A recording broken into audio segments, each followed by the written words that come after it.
টেবিলের ওপর সুব্রতর আনিত তীরটা পড়েছিল। শঙ্কর সেটা টেবিলের ওপর থেকে হাত বাড়িয়ে তুলে নিয়ে দেখতে লাগলো। তীরটা ছুঁড়ে কোনো এক হতভাগ্যের লাইফের ওপর নাকি অ্যাটেম্প্ট করা হয়েছিল। কে অ্যাটেম্প্ট করলো? কার লাইফের ওপরেই বা অ্যাটেম্প্ট করলো? কেনই বা অ্যাটেম্প্ট করলো? আশ্চর্য।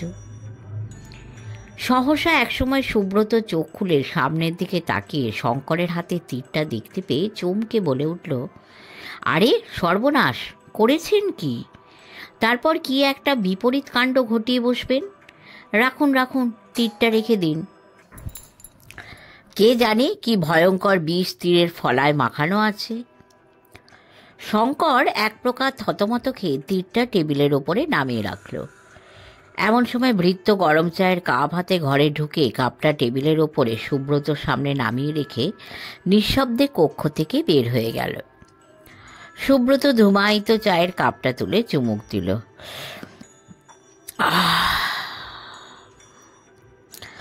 একটা আরামের নিঃশ্বাস ছেড়ে সুব্রত শঙ্করের মুখের দিকে তাকালো। ওই যে তীরটা দেখছেন শঙ্করবাবু, একটু আগে কোনো এক অদৃশ্য আততায়ী ওটা ছুঁড়ে আমাকে ভব পারাবারে পাঠাতে চেয়েছিল। বলেন কি? শঙ্কর চমকে উঠল। আর বলি কি, খুব বরাত এ যাত্রা বেঁচে যাওয়া গেছে। শুধু একবার নয়, দুবার তীর ছুঁড়ে আমার জীবন সংশয় ঘটানোর সাধু প্রচেষ্টা করেছিল। তারপর আতঙ্কে শঙ্করের সর্বশরীর তখন রোমাঞ্চিত। তারপর আর কি, দুটোর একটা অ্যাটেম্পটও সাকসেসফুল হয়নি। প্রমাণ এখনও শ্রীমান সুব্রত রায় আপনার চোখের সামনেই সশরীরে বর্তমান। তা যেন হলো, কিন্তু এই যে ব্যাপার ভয়ানক হয়ে দাঁড়াচ্ছে ক্রমে সুব্রতবাবু, শেষকালে কি এলো পাতারি হাতের সামনে যাকে পাবে তাকেই মারবে? মারতে পারুক চাই না পারুক, সাধু প্রচেষ্টার অভাব হবে না, এ কথা কিন্তু হলপ করে বলতে পারি মিস্টার সেন। সুব্রত বললে, কিন্তু এভাবে একদল ভয়ঙ্কর অদৃশ্য খুনেদের সঙ্গে কারবার করাও তো বিপজ্জনক। মুখোমুখি এসে দাঁড়ালেও না হয় এদের শক্তি পরীক্ষা করা যেত, কিন্তু এই যে গরিলা যুদ্ধের মতো। মেঘনাথ যিনি, তিনি হয়তো সামনাসামনি দাঁড়িয়েই কল টিপছেন, আর কতকগুলো পুতুলকে কোমরে দড়ি বেঁধে যখন যেমন যেদিকে নাচাচ্ছেন তেমনি নাচছে। সুব্রত বলে, কিন্তু মেঘনাথটি কে? শঙ্কর সুব্রতর মুখের দিকে তাকিয়ে প্রশ্ন করলে, আরে মশাই, সেটাই যদি জানা যাবে তবে এত হাঙ্গামাই বা আমাদের পোয়াতে হবে কেন? সুব্রত হাসতে হাসতে জবাব দিল। তারপর সহসা হাসি থামিয়ে যথাসম্ভব গম্ভীর হয়ে সুব্রত বললে, আজ আবার একটা হতভাগ্য প্রাণ নিতে এসে প্রাণ দিয়েছে। সে কি? হ্যাঁ, বেচারা আমাকে মারতে এসে নিজে প্রাণ দিয়েছে। সুব্রত বললে, বলেন কি? তা কেমন করে জানলেন? হতভাগ্যের মৃতদেহ এখনো শালবনের মধ্যে পড়ে আছে। পুলিশে একটা খবর দেওয়া তো তবে দরকার। শঙ্কর বললে, তা দরকার বই কি, পুলিশ জাতটা বড় সুবিধের নয়। আগে থেকে সংবাদ একটা দিয়ে রাখাই আমার মতে ভালো, কেননা নয়কে হয় আর হয়কে নয় করতে তাদের জোড়া আর কেউ নেই। কিন্তু এত রাত্রে কাকে থানায় পাঠানো যায় বলুন তো? বাস তো সেই রাত 1:30টায়, ধারে কাছে তো কোনো থানা নেই, সেই একদম কাতরাসগড় নয় তেঁতুলিয়া হল্টে। তাছাড়া ব্যাপার ক্রমে যা দাঁড়াচ্ছে, কোনো চেষ্টাকেই যেন আর বিশ্বাস করা যায় না। কিন্তু থানায় লোক পাঠাতে হলো না। ভৃত্য এসে সংবাদ দিলে থানার দারোগা বাবুর কাছ থেকে একজন লোক এসেছে, সুব্রত বাবুর সঙ্গে দেখা করতে চায়। আমার সঙ্গে? সুব্রত উঠে দাঁড়ালো। বাইরে এসে দেখলে একজন চৌকিদার অপেক্ষা করছে। তুমি? সুব্রত প্রশ্ন করলে। আগে দারোগাবাবু আপনার নামে একটা চিঠি দিয়েছেন। মোটা একটা মুখবন্ধ অন হিজ ম্যাজেস্টিস সার্ভিস খাম লোকটা সুব্রতর দিকে এগিয়ে ধরল। সুব্রত খামটা হাতে করে ঘরে ঢুকতেই শঙ্কর বললে, কি ব্যাপার সুব্রতবাবু? দারোগাবাবু একটা চিঠি পাঠিয়েছেন। ভালো কথা, দেখুন তো লোকটা চলে গেল নাকি। কেন? তাড়াতাড়ি চাকরটাকে জিজ্ঞাসা করুন। এই ঝুমন, শঙ্কর ডাকল। বাবু? ঝুমন দরজার উপরে এসে দাঁড়ালো। চৌকিদার কি চলে গেছে? আগে না, চুটিয়া খাচ্ছে। তাকে একটু দাঁড়াতে বল। ঝুমন চলে গেল। ব্যাপার কি? শঙ্কর সপ্রশ্ন দৃষ্টিতে সুব্রতর মুখের দিকে তাকালো।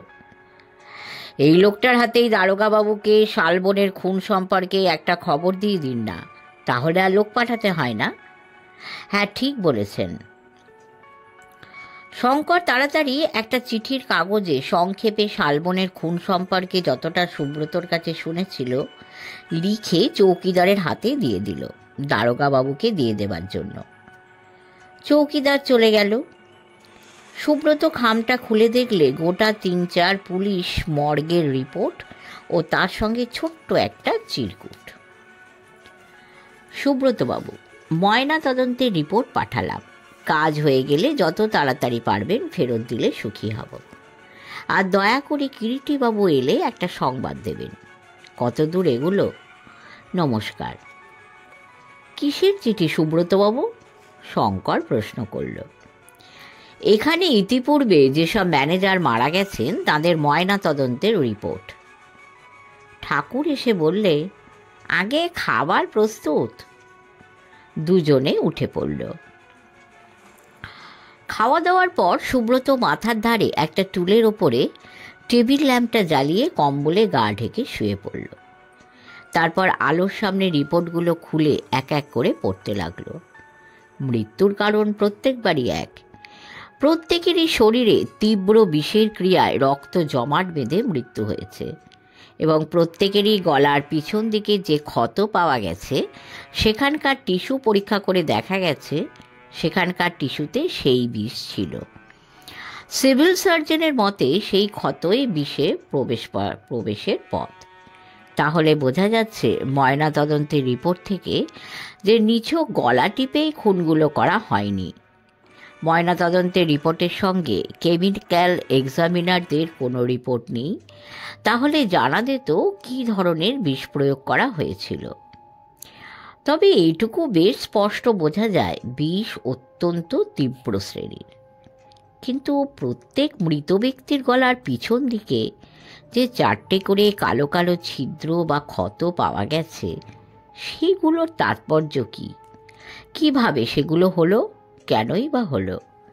সুব্রত আবার চিন্তামগ্ন হয়ে পড়ল। একসময় সুব্রতর মনে হলো এমনও তো হতে পারে কোনো একটা গভীর উদ্দেশ্য নিয়ে এইভাবে পরপর খুন করা হচ্ছে। কিন্তু তাহলেই বা সে উদ্দেশ্যটা কি? সুব্রত চিঠির কাগজের প্যাডটা টেনে নিয়ে কিরিটিকে চিঠি লিখতে বসল। কিরিটি, গতকালকে সমস্ত সংবাদ দিয়ে তোকে একখানা চিঠি দিয়েছি।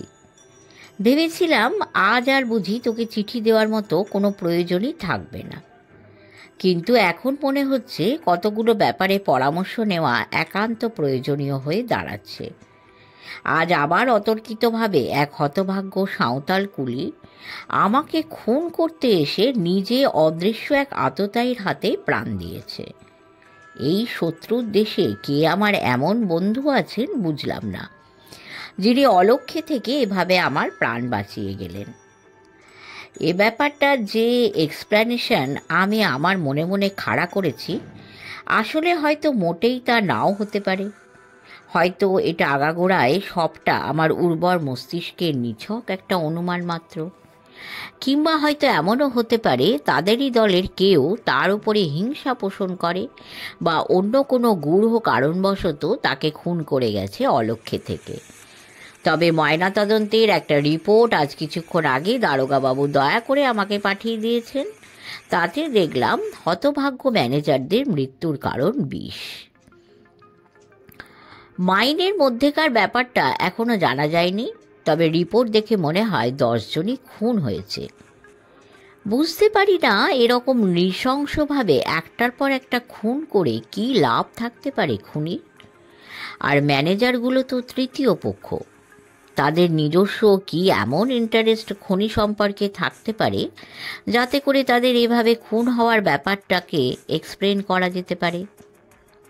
তবে কি আসল ব্যাপারটা আগাগোড়ায় একটা হুমকি বা চাল? যা হোক, এখন পর্যন্ত তোর বন্ধুটি নির্বিঘ্নে, সুস্থ ও বহাল তবিয়তে খোশ মেজাজে আছে। তোর খবর কি? রাজুর খবর কি? মা কেমন আছেন? তোদের সুব্রত। পরদিন সকালে সুব্রত যখন ঘুম ভাঙল, চারিদিকে একটা ঘন কুয়াশার জবনিকা দুলছে। শঙ্কর খানিক আগেই শয্যা থেকে উঠে মাইনের দিকে চলে গেছে, কেননা আজ থেকে আবার মাইনের কাজ শুরু হবার কথা। ঝুমন চায়ের জল চাপিয়ে দুবার সুব্রতর ঘরের কাছে এসে ফিরে গেছে সুব্রতকে নিদ্রিত দেখে। শয়নঘর থেকে বের হয়ে সুব্রত ডাকল, ঝুমন, সাপ। ঝুমন সামনে এসে দাঁড়ালো। কিরে, তোর তো চা রেডি? ঝুমন হাসতে হাসতে জবাব দিলে, হ্যাঁ জি সাপ। ম্যানেজার বাবু কোথায়? খাদে গেছেন হুজুর। চা খেয়ে গেছে? আজ্ঞে না, বলে গেছেন আপনি ঘুমিয়ে উঠলে 3 মধ্যেই ফিরে আসবেন, তারপর একসঙ্গে দুজনে চা খাবেন। বেশ বেশ, তবে তুই চায়ের সব জোগাড় কর, আমি ততক্ষণ চটপট হাত পা সব ধুয়ে নিই। কি বলিস? জি সাপ। ঝুমন নিজের কাজে রান্নাঘরের দিকে চলে গেল। সুব্রত বাথরুম থেকে হাত মুখ ধুয়ে গরম ওভারকোটটা গায়ে চাপিয়ে চায়ের টেবিলের কাছে এসে দেখে শঙ্করের মধ্যে কখন মাইন থেকে ফিরে চায়ের টেবিলের সামনে এসে বসে আছে। তাহলে শঙ্করবাবু মাইনের কাজ শুরু করে দিলেন? হ্যাঁ, কে? সুব্রতবাবু? হ্যাঁ, কি কি কি বলছিলেন? মাইনের কাজ শুরু হবার আজ সকাল থেকে অর্ডার ছিল না? কাজ শুরু হলো? হ্যাঁ হ্যাঁ হয়েছে, কিন্তু একটা বিচিত্র আশ্চর্যের ব্যাপার ঘটেছে জানেন। মনে হচ্ছে এটা যেন ভেলকিবাজির খুনি। ব্যাপার কি? সুব্রত দৃষ্টিটা প্রখর হয়ে উঠল। ঝুমন গরম চা, রুটি, মাখন, ডিম সেদ্ধ ও কেক সাজিয়ে দিয়ে গেল সামনের টেবিলের ওপর। একটা সেদ্ধ ডিমের অর্ধেকটা কাঁটা দিয়ে ভেঙে নিয়ে সেটা গালে পুড়ে চিবুতে চিবুতে শঙ্কর বলল, তাছাড়া আর কি বলবো বলুন, 13 নম্বর কাঁথিতে মরল 10 জন, কয়লা চাংড়া সরিয়ে মৃতদেহ পাওয়া গেল মোটে একটা। তার মানে? সুব্রত বিস্মিত দৃষ্টিতে শঙ্করের মুখের দিকে তাকালো। আরে হ্যাঁ মশাই, বিস্মিত হচ্ছেন কেন? 13 নম্বর কাঁথিতে মৃতদেহ মাত্র একটিই পাওয়া গেছে। তবে যে শুনলাম 10 জন মারা গেছে। সুব্রত রুদ্ধ নিঃশ্বাসে বললে, আর তাই তো শোনা গিয়েছিল, এবং লিস্ট মতো 10 জনকে পাওয়াও যায়নি, কিন্তু কয়লা সরিয়ে মৃতদেহ উদ্ধার করবার পর দেখা যাচ্ছে মাত্র একটি। বলেন কি? ভালো করে খুঁজে দেখা হয়েছিল তো? সুব্রত প্রশ্ন করল।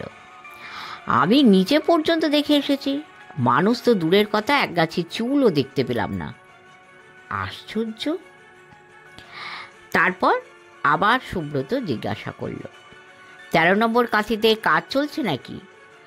না, 13 নম্বর কাঁথিতে কাজ একদম বন্ধ করে রেখে এসেছি। আর বেশ করেছেন, চলুন চা খেয়ে আমি একবার সেই 13 নম্বর কাঁথিটা ঘুরে দেখে আসব। বেশ তো, চলুন, উদাসভাবে শঙ্কর জবাব দিল। চা পান শেষ করে বেরুবার জন্য প্রস্তুত হয়ে দুজনে বাইরে রাস্তায় এসে দাঁড়ালো। এমন সময় দেখা গেল বিমলবাবুর সঙ্গে অদূরে দারোগাবাবু আসছেন। দারোগাবাবুই আগে হাত তুলে নমস্কার করে জানালেন, নমস্কার সুব্রতবাবু। নমস্কার মিস্টার সেন। ওরা দুজনেই প্রতি নমস্কার জানালো। দারোগাবাবুই প্রশ্ন করলেন, কোথায় মশাই আপনাদের শালবনে খুন হয়েছে? কিন্তু এত তাড়াতাড়ি খবরটা পেলেন কি করে? সুব্রত শোধায়। আরে এদিকেই আসছিলাম, পথেই চিঠিটা পেলাম। কিন্তু কি? এতক্ষণ প্রায় আধ ঘন্টা ধরে আমি বিমলবাবুকে সঙ্গে নিয়ে তন্ন তন্ন করে শালবন নদীর ধার পর্যন্ত খুঁজে এলাম, কিন্তু কোথাও তো মশাই লাশের টিকিটিরও দর্শন পেলাম না। অন্ধকারে ভুল দেখেননি তো? সুব্রত চমকে উঠল। আপনি বলছেন কি স্যার? আমার চোখের সামনে ব্যাটা ছটফট করে মরল, আর আমি ভুল দেখলাম? তবে বোধহয় ব্যাটা মরে ভূত হয়ে হাওয়ায় মিলিয়ে গেছে সুব্রতবাবু। হাসতে হাসতে দারোগাবাবু বললেন, দেখুন দারোগাবাবু, নেশা ভাঙের অভ্যাস আমার জীবনে নেই। তাছাড়া চোখের দৃষ্টি এখনো আমার খুবই প্রখর ও সজাগ। কিন্তু লাশটা তাহলে কোথায় বা যাবে বলুন? কথাটা বললেন বিমলবাবু। কোথায় যাবে তা কি করে বলবো? পাওয়া যখন যাচ্ছে না, তখন নিশ্চয়ই কেউ রাতারাতি লাশ সরিয়ে নিয়ে গেছে। কিন্তু ওই শালবনে অত রাত্রে যে একটা লোক খুন হয়েছে, সে কথা লোকে জানলই বা কেমন করে যে সরিয়ে নেবে রাতারাতি? দারোগাবাবু বললেন। এবার সুব্রত আর না হেসে থাকতে পারল না। হাসতে হাসতে বললে, তা যা বলেছেন। তবে যে খুনি সে তো জানতোই লোকটা মারা গেছে। বিশেষ করে বন্দুকের গুলি খেয়ে যে বাঁচা চলে না, এবং সেগুলি যখন পাঁজরা ভেদ করে গেছে। তবে কি আপনি বলতে চান সুব্রতবাবু খুনি লাশ সরিয়েছে? বলতে আমি কিছুই চাই না। লাশ কেউ সরিয়েছে বা সরায়নি এ সম্পর্কে কোনো তর্কাতর্কি করারই আমার ইচ্ছা নেই। আপনারা যে সিদ্ধান্তে ইচ্ছা উপনীত হতে পারেন এবং যেমন খুশি ফার্দার প্রসিড করতে পারেন। তবে একটা কথা ঠিকই জানবেন, কাল একজন খুনি শালবনে বন্দুকের গুলিতে খুন হয়েছিল। আপনার কথাই যদি ধরে নেওয়া যায়, অর্থাৎ খুনি লাশ সরিয়ে থাকে, তবে কোথায় সরালে? দারোগাবাবু সুব্রতর মুখের দিকে তাকিয়ে বললেন, কেমন করে বলবো বলুন? আমার সঙ্গে পরামর্শ করে তো আর লাশ সরায়নি। তাও তো ঠিক। দারোগাবাবু মাথা তোলাতে লাগলেন পরম বিজ্ঞের মতো। দারোগাবাবুরও যেন অতঃপর কেমন সব গোলমাল হয়ে যায়। কিছুক্ষণ চিন্তা করে তিনি বললেন, চলুন না সুব্রতবাবু আমার সঙ্গে একটিবার সেই শালবনে। কোথায় আপনি মৃতদেহ দেখে এসেছিলেন, এই এক্স্যাক্ট লোকেশনটা যদি দেখিয়ে দেন। নিশ্চয়ই, চলুন। সকলে নদী পার হয়ে শালবনের দিকে এগিয়ে চলল। প্রভাতী সোনালি রোদ শালবনের গাছের পাতার ফাঁকে ফাঁকে ইতস্তত উঁকি দিচ্ছে। শীতের প্রভাতে ঝিরঝিরে হাওয়া শালবনের গাছে সবুজ কচি পাতাগুলিকে মৃদু মৃদু শিহরণ দিয়ে বয়ে যায়। সকলে এসে শালবনের মধ্যে প্রবেশ করল। কোথায় দেখেছিলেন কাল রাত্রে সেই মৃতদেহ সুব্রতবাবু? দারোগাবাবু প্রশ্ন করলেন। ওই শালবনের দক্ষিণ দিকে। গত রাত্রে সেই জায়গায় সকলে সুব্রত নির্দেশ মতো এসে দাঁড়ালো। আশেপাশের কয়েকটা বড় বড় শালগাছ ছোট একটা জায়গাকে যেন আরও ছায়াচ্ছন্ন ও নির্জনতর করেই ঘিরে রেখেছে। এই সেই জায়গা দারোগাবাবু, সুব্রত বললে। সেই জায়গার মাটিতে তখনও রক্তের দাগ জমাট বেঁধে শুকিয়ে আছে দেখা গেল। সুব্রত সেই জমাট বাঁধা রক্তের দাগগুলোর দিকে আঙুল তুলে বললে, এই দেখুন দারোগাবাবু, আমি যে গত রাত্রে স্বপ্ন দেখিনি বা আমার চোখের দৃষ্টিভ্রম ঘটেনি তার প্রমাণ। এই মাটির বুকে এখনও রক্তের দাগ রয়েছে। সকলে তখন এক এক করে রক্তের দাগগুলো পরীক্ষা করে দেখল এবং সুব্রতর কথা যে মিথ্যে নয়, তারপর এটাই সকলে মেনে নিতে বাধ্য হলো। এই তো স্যার, এ যে তাজ্জব ব্যাপার, দারোগাবাবু বলতে লাগলেন। কিন্তু মৃতদেহটা তবে কোথায় গেল? সুব্রত তখন চারিদিকে ইতস্তত অনুসন্ধিৎসু দৃষ্টিতে চেয়ে কি যেন দেখছিল। দারোগাবাবুর কথার কোনো জবাবই দিল না। এদিক ওদিক চেয়ে দেখতে দেখতে সহসা একসময় সুব্রত চোখের দৃষ্টিটা উজ্জ্বল হয়ে উঠল এবং সহসা সে চিৎকার করে উঠল, ইউরেকা ইউরেকা! সম্ভবত আপনার লাশ পাওয়া গেছে দারোগা সাহেব, কিন্তু একটা শাবলের যে দরকার। সুব্রতর উৎফুল্ল চিৎকারে সকলেই সুব্রতর দিকে তাকালো। ব্যাপার কি সুব্রতবাবু? শঙ্কর বললে। হ্যাঁ, লাশ পাওয়া গেছে শঙ্করবাবু, সুব্রত হাসতে হাসতে বললে। লাশ পাওয়া গেছে? আপনার মাথা খারাপ হলো নাকি সুব্রতবাবু? দারোগাবাবু বললেন। দয়া করে একটা শাবল আনিয়ে দিন, আমি এখনই প্রমাণ করে দিচ্ছি। তখনই বিমলবাবুকে খনিতে পাঠিয়ে দেওয়া হলো একটা শাবল নিয়ে আসার জন্য। অল্পক্ষণের মধ্যেই বিমলবাবু ছোট একটা মাটি খোঁড়ার শাবল নিয়ে এলেন। এই নিন স্যার শাবল। সুব্রত বিমলবাবুর হাত থেকে শাবলটা নিয়ে একটা বড় শালগাছের গোড়া থেকে একটা ছোট শালগাছের চারা এক টান দিয়ে অনায়াসে শিকড় শুদ্ধ তুলে ফেলে ক্ষিপ্র হস্তে মাটি খুঁড়তে লাগলো। বেশি মাটি খুঁড়তে হলো না। খানিকটা মাটি উঠে আসবার পরই একটা মানুষের হাত দেখা গেল। এই দেখুন দারোগা সাহেব, আমার কথা ঠিক কিনা, এই দেখুন লাশ। সুব্রতর সমগ্র শরীর ও কণ্ঠস্বর প্রবল একটা উত্তেজনায় যেন কাঁপছে। তারপর অল্প আয়াসেই মাটি থেকে মৃতদেহ খুঁজে বের করা হলো। মৃতদেহ পরীক্ষা করে দেখা গেল যে সুব্রত যা বলেছিল ঠিক তাই। মৃতদেহের পাঁজরায় গুলির ক্ষতও রয়েছে। দারোগাবাবু এতক্ষণ একটি কথাও বলেননি, যেন বোকা বনে গেছেন। এমন ব্যাপার যে একটা ঘটতে পারে এ যেন ইতিপূর্বে তার ধারণার অতীত ছিল। তিনি একজন দারোগা, 1-8 বছর নয়, প্রায় দীর্ঘ 11 বছর এই লাইনে চুল পাকাচ্ছেন, অথচ এই সামান্য সম্ভাবনাটা তার মাথায় খোলেনি। খেলল কিনা সামান্য একজন শখের গোয়েন্দা সহচরের মাথায়। দারোগাবাবু একটু গম্ভীর হয়ে গেলেন। আমার কথা এবার বিশ্বাস হয়েছে তো স্যার? সুব্রত দারোগাবাবুর মুখের দিকে চেয়ে মৃদু হাসতে হাসতে প্রশ্ন করল।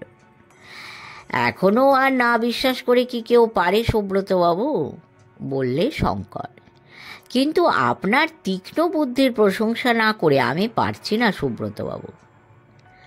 বুদ্ধির কিছু নয়, কমন সেন্স শঙ্করবাবু। বুদ্ধি যদি বলেন সে আমার বন্ধু ও শিক্ষাগুরু কিরিটি রায়ের আছে। সুব্রত বললে। শেষের দিকে তার কণ্ঠস্বর শ্রদ্ধায় যেন রুদ্ধ হয়ে এলো। কিন্তু কেমন করে বুঝলেন বলুন তো সুব্রতবাবু যে লাশ এখানে লুকোনো আছে? বললাম তো, কমন সেন্স। এই গাছটা লক্ষ্য করে দেখুন, গাছের পাতাগুলো যেন নেতিয়ে গেছে। এটাই আমার দৃষ্টি আকর্ষণ করে, বাকিটা আমার অনুমান। চারিদিকে চেয়ে দেখুন, চারা গাছ আরও দেখতে পাবেন, কিন্তু কোনো গাছেরই পাতা এমন নেতানো নয়। প্রথমেই আমার মনে হলো ওই গাছের পাতাগুলো অমন নেতিয়ে গেছে কেন। তখনই গাছের পাশে ভালো করে চাইতেই মাটির দিকে নজরে পড়ল। একটু ভালো করে লক্ষ্য করে দেখলেই বোঝা যায় পাশের মাটিগুলো যেন কেমন আলগা। মনে হয় কে যেন চারপাশের মাটি খুঁড়ে আবার ঠিক করে রেখেছে। যেই এ কাজ করে থাকুক না কেন, লোকটা যথেষ্ট প্রত্যুৎপন্ন মতিত্ব আছে বলতেই হবে। মাটি খুঁড়ে মৃতদেহ পুঁতে এই গাছটি অন্য জায়গা থেকে উপড়ে এনে এখানে পুঁতে দিয়ে গেছে, যাতে করে কারো নজরে না পড়ে, এবং স্বাভাবিক বলেই মনে হয়। কিন্তু গাছটি অন্য জায়গা থেকে উপড়ে আনার ফলে এক রাত্রেই নেতিয়ে উঠেছে। আরও ভেবে দেখুন, এক রাত্রের মধ্যে যেখানে গাড়ি, মোটর বা ট্রেনের তেমন কোনো ভালো বন্দোবস্ত নেই, সেখানে একটা লাশকে সরিয়ে ফেলা কত কষ্টসাধ্য। তাছাড়া একটা মৃতদেহ অন্য জায়গায় সরানো বিপদসংকুল ব্যাপার। একে তো সকলে নজর এড়িয়ে নিয়ে যেতে হবে, তার উপর ধরা পড়বার খুবই সম্ভাবনা। অথচ মৃতদেহটা এভাবে ফেলে রাখাও চলে না, তাই সরানোই একমাত্র বুদ্ধিমানের কাজ। এবং আশেপাশে কোথাও পুঁততে ফেলতে পারলে সব দিকই রক্ষা হয় এবং ব্যাপারটাও সহজ সাধ্যকর হয়ে যায়। যা হোক, সকলেই তখন লাশের একটা বন্দোবস্ত করে বাংলোর দিকে ফিরল। কারো মুখেই কোনো কথা নেই, সকলে নির্বাকভাবে পথ অতিক্রম করছে। সকলে এসে বাংলোয় প্রবেশ করল। বিমলবাবু বাংলো পর্যন্ত আসেননি, খনির দিকে চলে গেছেন মাঝপথ থেকে বিদায় নিয়ে। বারান্দায় কয়েকটা বেতের চেয়ার পাতা ছিল। 3 জনে 3টে চেয়ার টেনে বসল। দারোগাবাবুই প্রথমে কথা বললেন। সুব্রতবাবু, ময়নাতদন্তের রিপোর্টগুলো পড়েছেন নাকি? হ্যাঁ, কাল রাত্রেই পড়ে ফেলেছি। কি বুঝলেন?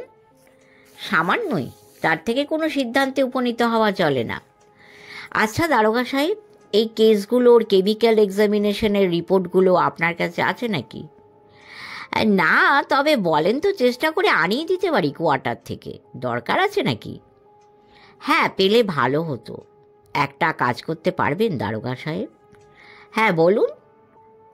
একটু অপেক্ষা করুন। সুব্রত ঘরের মধ্যে চলে গেল এবং পরক্ষণে কাগজে মোড়া গত রাত্রে সেই তীরটা হাতে নিয়ে ঘর থেকে বেরিয়ে এলো। ব্যাপার কি? ওটা কি আপনার হাতে? দারোগাবাবু সুব্রতর হাতের কাগজে মোড়া তীরটার দিকে আঙুল নির্দেশ করে জিজ্ঞাসা করলেন।